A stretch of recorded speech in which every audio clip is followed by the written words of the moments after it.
Hai. Selamat datang kembali di channel Min Donghua. Di video kali ini kita akan melanjutkan cerita Donghua, Beta Truck Heaven. Gak pakai lama-lama lagi, langsung aja kita ke ceritanya. Cekidot.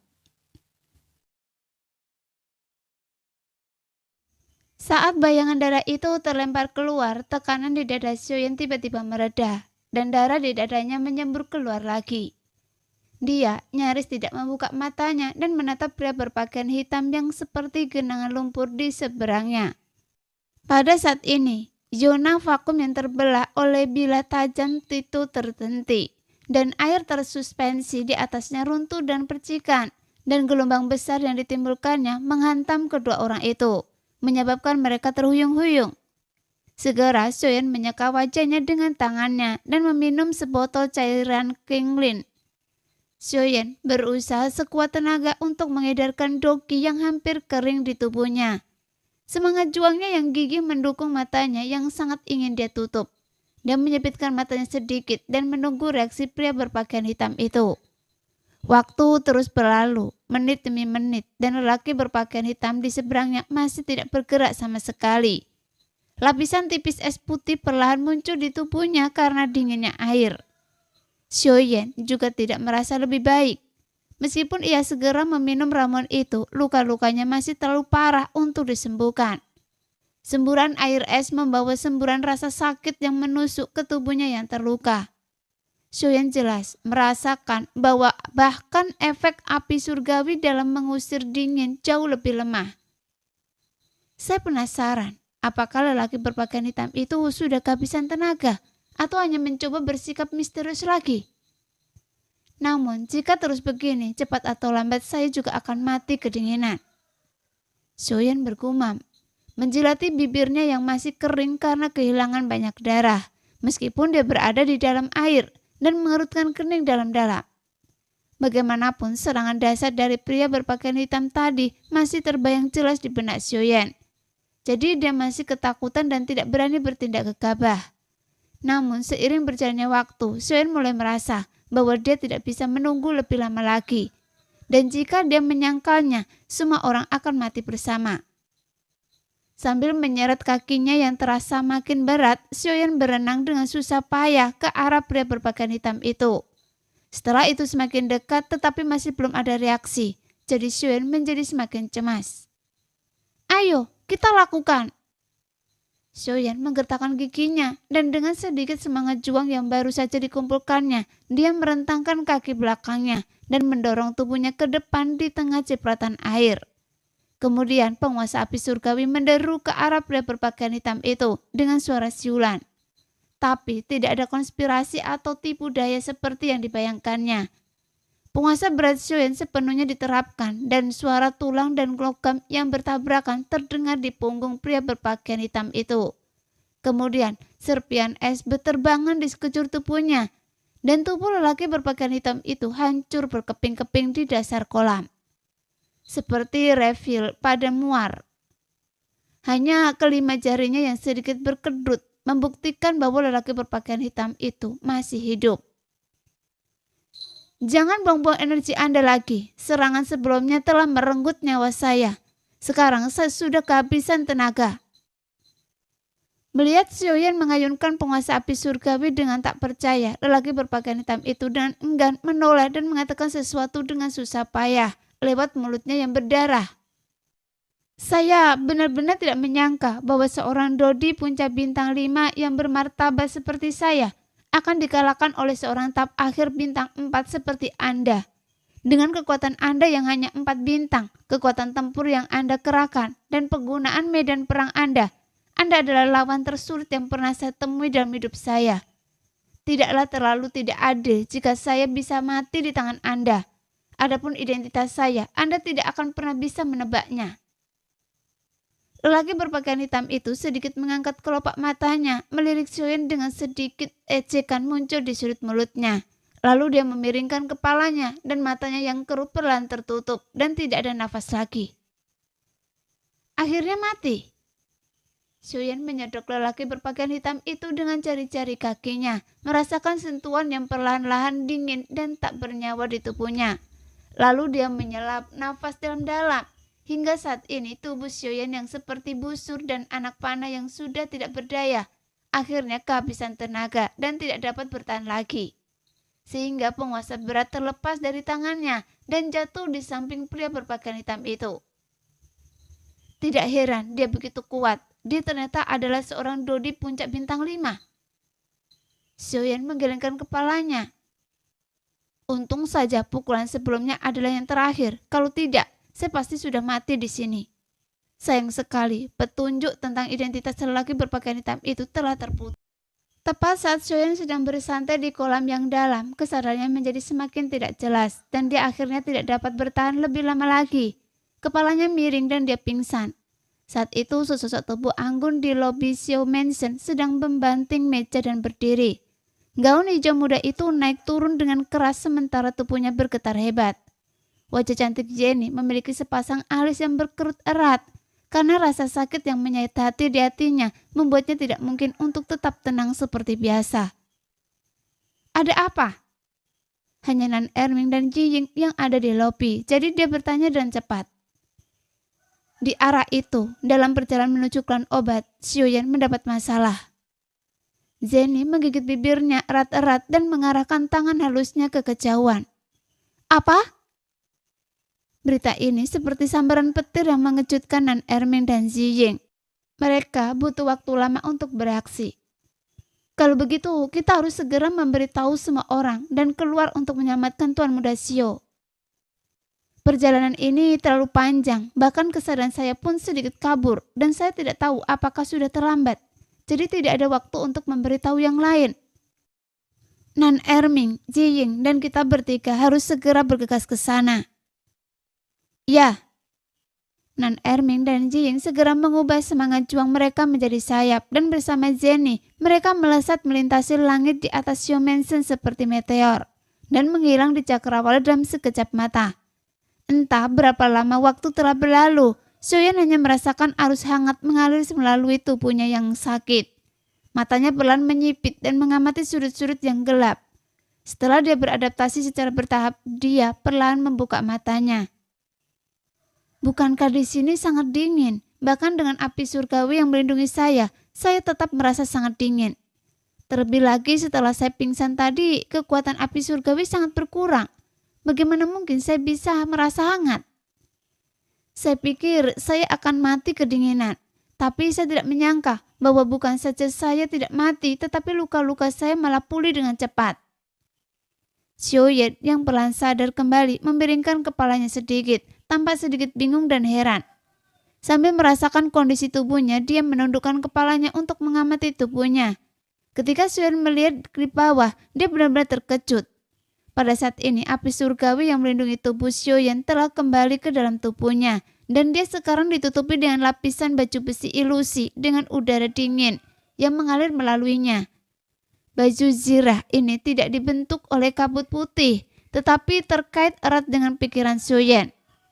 Baju zirah ini mengisolasi udara dingin dari kabut putih di luar baju zirah. Pada saat yang sama, mengubah udara dingin menjadi energi murni dan perlahan-lahan mengirimkannya ke tubuh Xiaoyan untuk menyembuhkan luka-luka internalnya. Ini adalah baju besi yang dibentuk oleh roh hantu itu sendiri. Setelah saya pingsan, api surgawi tidak dapat dilawan dan roh hantu secara otomatis melindungi tuan mereka. Ini terlalu ajaib. Xiaoyan tercengang. Dia tidak menyangka bahwa roh hantu akan memiliki efek misterius seperti itu pada kabut putih dan udara dingin di sini. Jika saya mengaktifkan roh hantu di awal dan langsung menarik pria berpakaian hitam ke dalam kabut putih untuk memulai pertempuran, saya tidak akan berakhir dalam situasi ini. Xiaoyan membuka mulutnya sedikit karena merasa menyesal, lalu menggelengkan kepalanya tanpa daya. Bagaimanapun itu semua sudah berlalu. Apa gunanya menyesalinya? Pada saat ini, Xiaoyan menopang dirinya berdiri, menatap baju zirah ilusi di tubuhnya, lalu menatap kabut putih di sekelilingnya, dan mulai berpikir. Roh hantu adalah makhluk paling dingin di dunia. Saya belum pernah mendengar roh hantu yang bisa secara otomatis merubah menjadi baju zirah. Mungkin udara dingin biasa tidak dapat merangsang spiritualitas roh hantu. Semakin Sioyen memikirkannya, semakin cerah matanya, seolah-olah dia telah memahami sesuatu yang penting. Ya, hanya energi yin yang ekstrim yang dapat membuat roh hantu bereaksi. Itu pasti terjadi, karena ada energi yin yang ekstrim. Maka tempat ini seharusnya juga sangat dingin. Ya ampun, ini adalah berkah tersembunyi. Akhirnya, Yijing bisa melatih jurus bertarung tingkat tinggi kelas dunia yang dimodifikasi oleh Zanlo. Begitu jurus bertarung Zi yang dikuasai, klan Xiosaya akan punya jenderal hebat lagi. Xiuyan tidak dapat menantauannya. Semakin dia memikirkannya, semakin bersemangat dia. Bahkan suasana hatinya yang tertekan karena dikejar satu demi satu pun membaik. Dan kolam air itu juga menjadi jauh lebih manis di matanya. Namun pertempuran di sini berlangsung cukup lama dan saya tidak sadarkan diri selama beberapa hari. Jika saya tinggal di sini lebih lama lagi, itu mungkin akan menimbulkan masalah yang tidak perlu. Jadi saya harus segera pergi. Setelah Sioyen kembali tenang, dia menahan senyumnya dan melangkah menuju tubuh pria berpakaian hitam yang tertanam di dasar kolam. Dia bertanya tentang identitas pria berpakaian hitam itu dan wajahnya berangsur menjadi suram. Dengan ujung jari kakinya, dia menarik lelaki berpakaian hitam itu keluar dari dasar kolam. Lalu memeriksa sekujur tubuhnya dengan teliti. Sioyen segera menyadari bahwa seperti para pengejar sebelumnya, pria berpakaian hitam itu tidak membawa apapun kecuali senjata dan ramuan. Hanya ada kata darah di lengan jubahnya, tetapi Sioyen tidak tahu pasukan mana yang memiliki simbol seperti itu. Mereka bertindak sangat licik lagi. Bahkan ketika mengirim Dodi tingkat tinggi untuk memburu saya, mereka sangat berhati-hati dan tidak meninggalkan jejak apapun. Pasukan ini benar-benar menganggap saya sangat tinggi. Sioyen terlalu malas untuk menganalisis identitas dan latar belakang pria misterius berpakaian hitam itu. Mengingat ketidaktahuan sama sekali tentang kekuatan utama di benua Dodi, dia tidak akan menemukan hasil apapun. Bahkan jika dia memeras otaknya di sini. Jadi akan lebih baik baginya untuk kembali dan bertanya kepada Zenny, King Horan, dan yang lainnya. Pada saat ini, Sioyen mengeluarkan suara mengutuk dan penuh kebencian dan merobek kata darah di lengan baju sebelum menendang tubuh pria berpakaian hitam itu jauh-jauh dengan jari kakinya. Kemudian dia mengarahkan jarinya dan api surgawi melonjak masuk, melilit tubuh pria berpakaian hitam itu yang terbakar hebat di dalam air. Dalam sekejap mata itu berubah menjadi ketiadaan. Kemudian Sioyen menendang kakinya dengan keras dan berenang ke permukaan air dan melangkah keluar dari air dan berdiri di tepi kolam. Setelah memidai area tersebut dengan kekuatan jiwanya beberapa kali untuk memastikan tidak ada yang mengikutinya, dia dengan cepat menghilang dan berlari menuju klan obat. Setelah 2 pengejaran yang menegangkan, Sioyen menjadi lebih berhati-hati. Kekuatan jiwanya tetap waspada siang dan malam, dan dia bergerak maju dan hati-hati melalui hutan dan pegunungan. Pada saat yang sama, di 2 aula yang dipenuhi aroma obat-obatan dan tempat penampakan hantu, terdengar suara gemuruh yang mengerikan serta bunyi cangkir, dan piring jatuh ke tanah. Setelah itu, pasukan bayangan sekali lagi bergegas keluar dari aula di tengah raungan marah, dan bergegas menuju ke arah yang dituju Sioyen. Namun karena mereka meremehkan Sioyen, mereka telah kehilangan kesempatan terbaik untuk membunuh Sioyen. Dengan kecepatan Sioyen yang tidak normal, para pengejar ini sudah jauh tertinggal. Beberapa bulan berlalu dalam sekejap mata dan Sioyen muncul di puncak bukit dan sedikit kelelahan. Berkat usaha keras Sioyen, dia tidak menemui serangan apapun di sepanjang jalan. Namun konsumsi kekuatan jiwa dan semangat juang yang berlebihan membuat Sioyen tampak sedikit pucat. Meskipun memiliki banyak pil obat untuk pendukungnya, Sioyen masih merasa sangat lelah secara fisik dan mental setelah perjalanan panjang itu. Namun melihat kompleks bangunan besar yang tidak jauh dari sana, Sioyen akhirnya menunjukkan senyum lega di wajahnya. Apakah saya akhirnya mencapai klan obat? Sioyen bergumam pada dirinya sendiri. Jari-jarinya dengan lembut membelai cincinnya, tapi hatinya menjadi tak terkendali. Klan obat dulunya merupakan legenda di benua Dodi. Sebelum istana obat dibangun, klan obat terkenal di seluruh benua karena kemampuan pemurnian obatnya yang kuat. Klan ini berada di puncak kejayaannya dan mereka yang datang untuk meminta obat sebanyak bintang di langit. Legenda mengatakan bahwa klan obat pada awalnya dikelilingi oleh pegunungan dan tidak memiliki jalan yang dibuka secara khusus. Hanya karena semakin banyak orang yang berjalan di sana, maka terciptalah jalan menuju gerbang. Jalan ini merupakan jalan yang terkenal sebagai jalan mencari obat dan merupakan salah satu simbol yang selalu dibanggakan oleh alkemis. Konon katanya, siapapun yang menempuh jalan ini untuk mencari pengobatan harus sangat menghormati dan menjalankan etika tertinggi. Jika tidak, maka akan dianggap tidak menghormati klan alkemis. Hal ini menunjukkan betapa hebatnya klan obat pada masa itu. Tetapi jika Anda berpikir bahwa klan obat mempunyai reputasi yang sangat tinggi di benak Dodi dan dapat memperoleh dukungan ratusan orang, Anda salah besar. Karena klan obat jarang berpindah-pindah di daratan utama.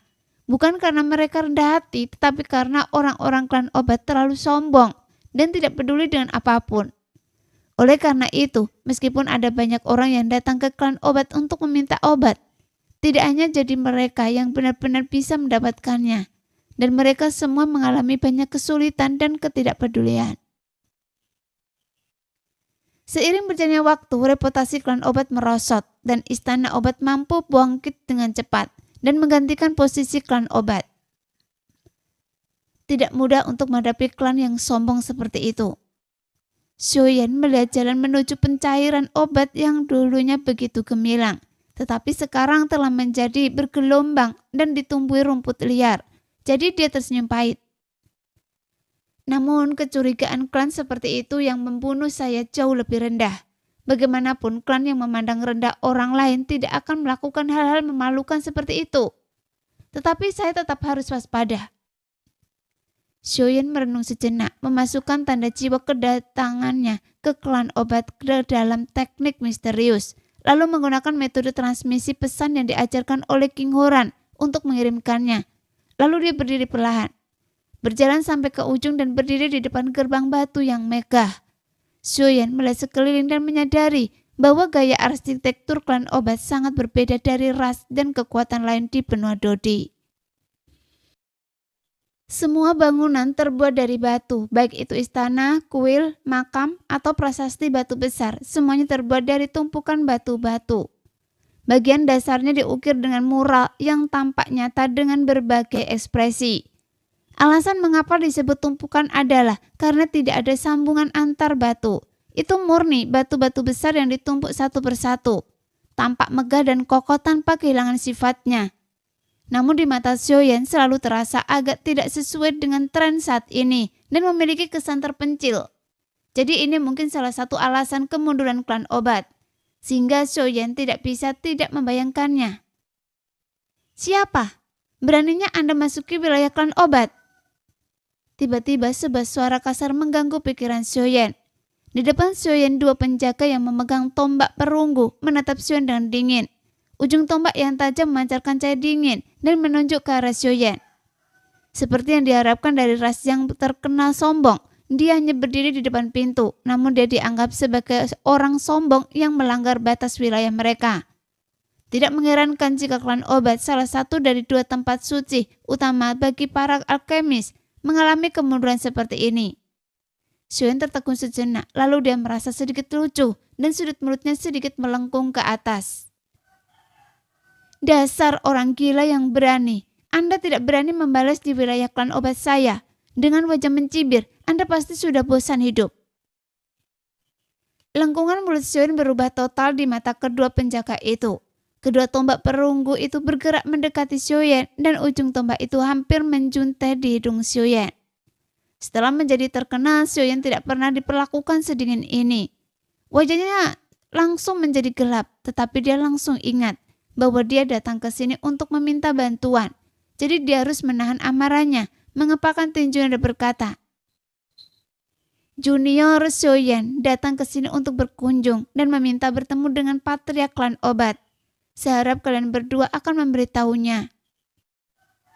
Apa maksud Anda Xiuyan? Karena belum pernah mendengarnya, seorang penjaga mengerutkan kening, bahkan sambil memegang tombaknya secara horizontal. Mereka menghalangi jalan Xiaoyan. Apakah menurut Anda patriark kita dapat dilihat oleh siapapun yang mau? Karena Anda tidak tahu apa-apa, kami tidak akan mengganggu Anda kali ini. Silakan pergi cepatnya. Penjaga lain melirik Xiaoyan dan melambaikan tangannya dengan tidak sabar untuk membiarkan Xiaoyan pergi. Mendengar itu, Xiaoyan hampir tersedak oleh kata-kata kedua penjaga itu.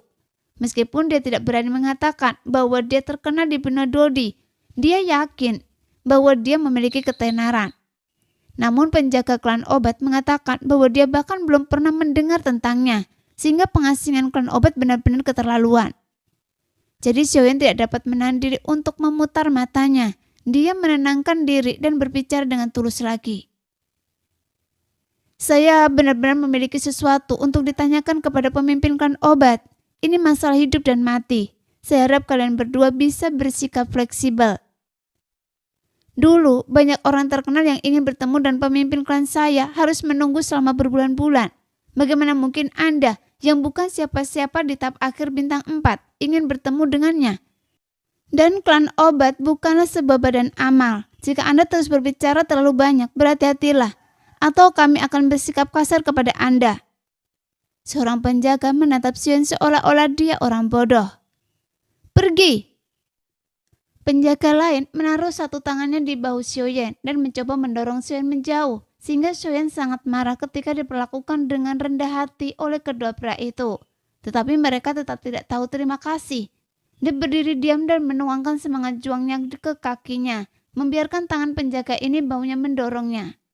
Meskipun penjaga itu mendorong dengan keras, tetapi Xiaoyan yang diperkirakan akan terhuyung-huyung, tidak bergerak sama sekali. Sehingga penjaga itu tertegun dan diam-diam meningkatkan kekuatannya karena tidak percaya. Tetapi dia tidak menyangka Xiaoyan masih tidak bergerak. Tampaknya kekuatan pada tubuhnya hanyalah angin sepoi-sepoi dan bahkan sudut pakaiannya tidak berangkat. Oh, bocah ini terlihat lembut dan santun, tapi saya tidak menyangka dia punya kekuatan kasar. Kata penjaga itu dengan ekspresi agak malu di wajahnya, menyerang dan marah, dan semangat juang puncak bintang 4-nya meledak, menghantam bau Xiaoyan dan kuat. Akan baik-baik saja jika dia tidak menggunakan terlalu banyak tenaga. Namun ketika dia melakukannya, dia mendapati tangannya seperti telah mengenai sepotong batu, sehingga kekuatan hentakan itu membuatnya mundur beberapa langkah. Kemudian dia menatap Xiaoyan dengan heran dan tidak percaya. Siapa anak ini? Kekuatannya sangat kuat di tahap akhir bintang 4. Bahkan monster pun tidak seaneh itu. Penjaga itu membuka mulutnya sedikit, menggoyangkan tangannya yang mati rasa, dan menarik nafas dalam-dalam.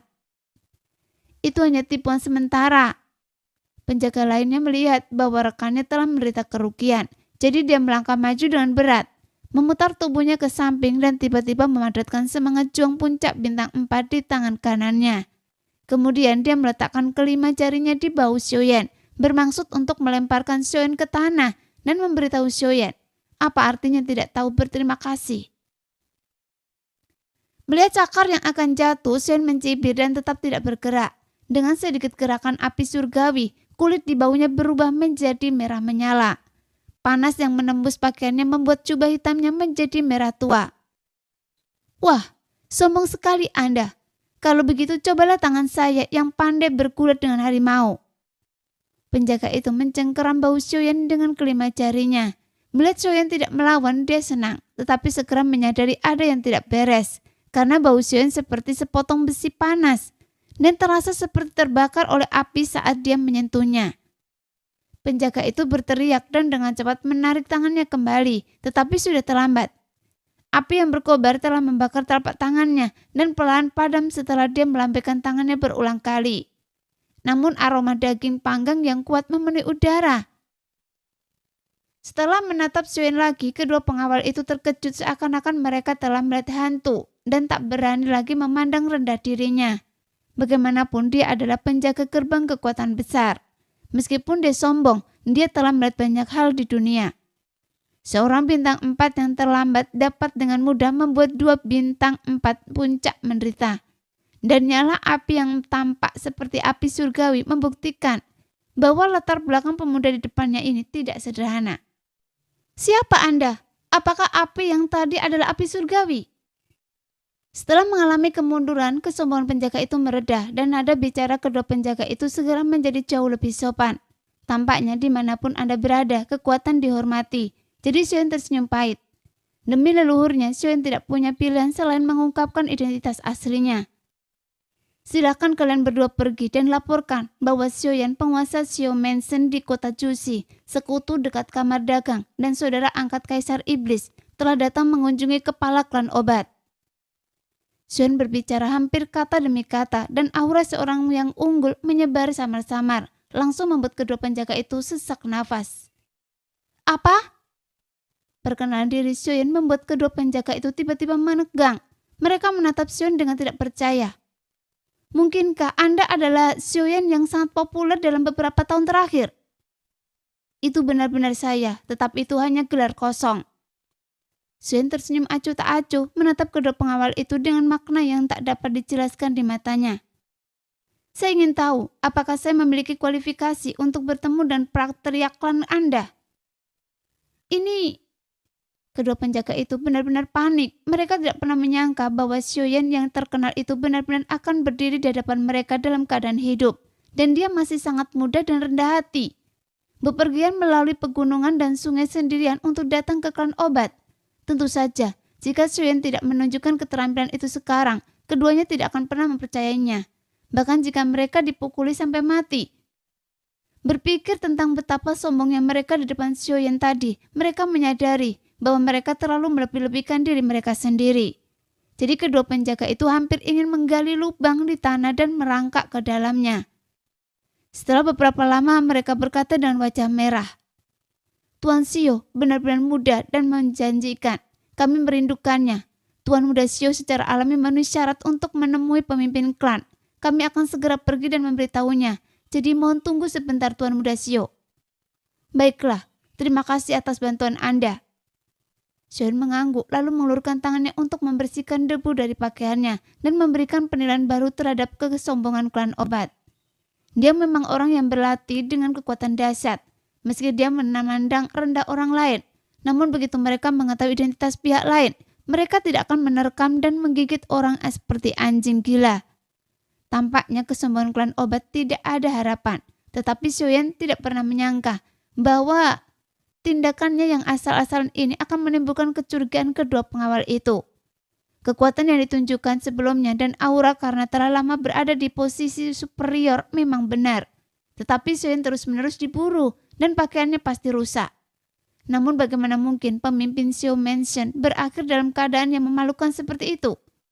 Mungkinkah orang ini palsu? Kedua penjaga itu berbalik dan menatap Xiaoyan dari atas ke bawah yang tampak kelelahan. Kemudian kebingungan di mata mereka semakin kuat. Mohon maafkan kami karena bersikap kasar dan bertanya kepada Tuan Muda Xiao. Bagaimana Tuan Muda Xiao dapat membuktikan identitasnya?